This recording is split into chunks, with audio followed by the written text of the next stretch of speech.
something else delicious. Not a cake today. I'm making a savory dish, which is going to be dinner tonight. I'm making a Rotolo Ripieno, which will be a stuffed roll. Now, this recipe comes from my sister in Italy, who gave it to me a few years ago, and it was absolutely delicious. I'm starting by mixing up some flour. I have about 800 grams of flour here, to which I'm going to add some sugar and salt. The recipe with all the proportions and the ingredients is on my website, MaraWriter.com. Salt and sugar in here. Then I'm going to add instant yeast. Now, my sister living in Italy uses cake yeast. The soft one, the old-fashioned one. It works fine for her. But let me tell you, this works great for me. And I've been using it for years, and it's much easier to deal with. So I mix all of this up. Now I'm going to add some oil. This is not olive oil. This is vegetable oil. I'm using canola. You can use any vegetable oil that you like. Has to have a mild flavor. In Italy, they use olio di semi, which really literally means seed oil, because you don't want the olive oil to overpower the flavor of everything else. So you're using oil in a dough to keep it soft. But at the same time, we don't want it to give a very strong flavor. This is just perfect. It works great.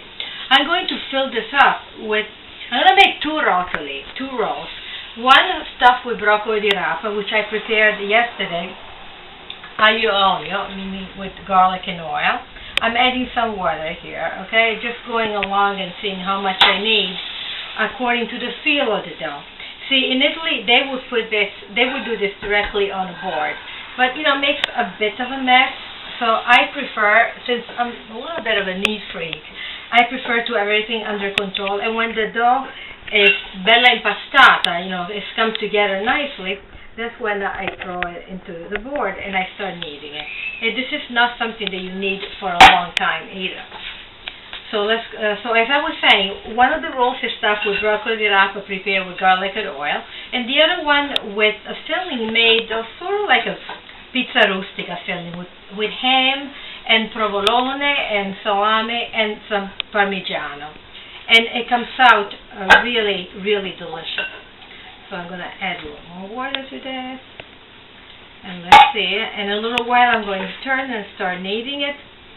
This dough is really very easy to deal with. Now, the yeast, of course, as you know, once you use yeast, you got to let the dough rise. So the dough will rise, and I actually have one that is already written and ready to go. So let's see, let's finish this up. Now, I had this the first time at a New Year's Eve party that I went to in Italy. It was like a gathering of my sister's friends. And there was a lot of delicious food. I have a whole blog about this on my website, MaraWriter.com, where I talk about the party and the other foods that were there. And I contributed too. I made dessert. I made chocolate chip bars. And my sister made an American cheesecake, which I taught her how to do since she wanted to bring something American. It was a big hit, I will tell you. Okay, but back to this. Okay, now this is ready to go on the board. So I'm going to do this. And I'm going to put this someplace else. Okay. And we're going to work here. Now, this is really, really easy. All you do is just turn and twist and move it around until you have this beautiful, soft, supple dough. It has to be soft. Otherwise, it will not roll properly, because this one you're going to roll out. It's a form of pizza dough, but it has oil to it. Traditional pizza dough does not have anything added to it. Just salt, flour, water, and yeast. Okay, this has to be kneaded for a few minutes, and then I'm going to put it in a bowl to rest. Now, for the sake of time, because of the video limits, I'm going to stop kneading this right now, but let me just show you. See how beautiful it's coming out already? See how supple and wonderful? A few more minutes, then I'm going to put it to rise in a bowl covered for an hour and a half until it pretty much doubles in size. Here we go. And I have the other one. Here's the one that is ready. Isn't this beautiful? So let me add a little bit of flour here, because now we're going to roll it out. This is all ready to go. Okay, so here. We don't need this anymore. Okay. And I'm going to punch it down a little bit to deflate it. See how nice and airy it is? And I'm going to spread it out a little bit to cut into 2 parts because I'm making the 2 rolls. Now, I'm making a roll with stuff with broccoli di rapa. My sister uses escarole. You can use spinach, something that you like, and make it really nice and flavorful. And the other one, I'm stuffing with ham and cheese and stuff. But another one that is really good to do is to use a little bit of tomato sauce. Use a little bit of tomato sauce and some mozzarella, and you have a delicious pizza roll. So, and you have other ideas, caramelized onions. I can think of a lot of things I would like to stuff it with, and you can use it. So I'm going to do one at a time. So I'm going to take this one out like this, and I'm going to roll it. First, stretch it a little bit. It has to be about, let's see, a 1/4 inch or so. So let's roll this out. Okay, everything is approximate, okay? Nothing in Italian cooking, especially food, is really that precise. We're just going and looking at how it comes. Okay, look how beautiful the dough is. This is really, really nice. Now we're going to roll it up which way? Let's figure it out. You have to make sure that the filling stays inside. Otherwise, if it's not well sealed, the dough, it will come out while it's cooking. And that would not be a good idea because then you're going to have a mess on a baking sheet, etc. And by the way, here I have covered the baking sheet with parchment. You can use foil if you want because I do a lot of baking. I keep parchment sheets around.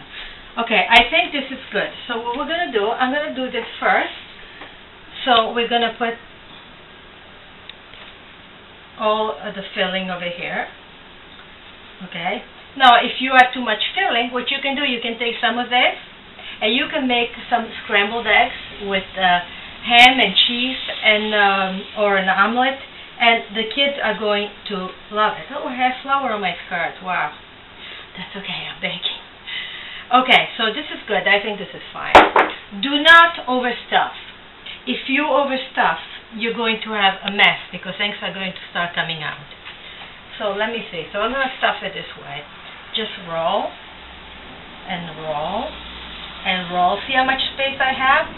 Now I'm going to seal all of this nice. You pinch it and seal it, and you put it underneath, fold it, and seal it so nothing comes out. Okay, the roll is done. Then I'm going to pick it up, put it here, and turn it into a horseshoe.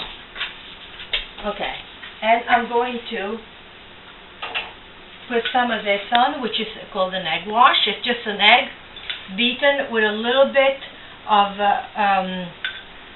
water sometimes, or even not even water. There are different ways of doing it. But this is going to give it a beautiful golden color.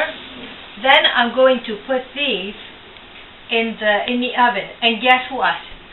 I'm using a cold oven this time. Meaning, literally, I have not heated the oven. The oven is completely cold. I'm going to put these in, and then I'm going to turn it on to 350 degrees, and I'm going to bake them. Why? I don't know. That's the way my sister does it for this particular recipe. I also have even a chocolate cake recipe that does that, and the cake comes out perfect. It cooks and rises at the same time, I guess. It's more of a gentle change of temperature. I don't really know why this happens. Maybe some of you do, and you can contact me at MaraWriter.com, and you can tell me, this is a little uneven. Let's make it a little more rectangular so it holds the filling better. Now, the broccoli di rapa, which I have set up over there, are going to have to be really drained, because if they are not drained, they're going to make so much moisture as it cooks that you're going to have a liquid filling, and it's going to be messy. Okay, so here we go. This is fine. It's not perfect, but it's okay. Again, for the sake of time, I'm not keeping it absolutely perfect, but You guys have all the time in the world when you make this at home. Can, make it more rectangular. Okay, here's the broccoli di rapa filling. See how dry it is? It's cooked perfectly with garlic and oil and salt, but it's not, maybe I can put it all. Let's see. If it's too much, I'm going to take it off. Okay, so that's when your hands are your best tools. Spread it out. Again, leave a nice border around so that it doesn't pop out. And you can take some Parmigiano Reggiano and add it on top if you want. And that, just a little bit. Just give it a little flavor. That's all. And now I'm going to roll it again over. This dough is so beautiful. Look how nicely it rolls. Okay, so sealed. Turn this in like this. Turn this in like this. Seal it. Make sure it's well closed. Now I'm putting this on the other baking sheet, shaped like a horseshoe. I could probably have put them together, but because they spread a little bit, I'm afraid they're going to run into each other, bump into each other, and meld together, which is not something I want to do. Okay, this is absolutely the way it's supposed to be. Did you see how quick that dough was? How beautiful it was to make? This is very simple, just a little bit of prepping. Now, I'm going to put these in a cold oven, and then I will show you what they look like when they're finished. And for the complete recipe and for lots of other recipes about mostly baked goods or other things that I like to cook, go to MaraWriter.com and you can look at the rest of the stuff. And I will see you in a little while. Here we go. Ready? Look how beautiful they look. Nice and golden. They've been out for about 20 minutes. When you first take them out, they're a little hard, and then they slowly soften and become, see how nicely it looks? So let's try. I don't know which is which, so let's try. This one is,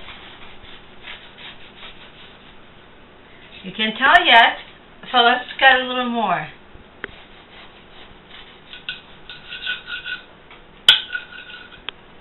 Okay, this is the one with the ham and the cheese. Look how beautiful it is. So we're going to take a couple of pieces of this and we're going to put it on the dish. And here we go. Look at this.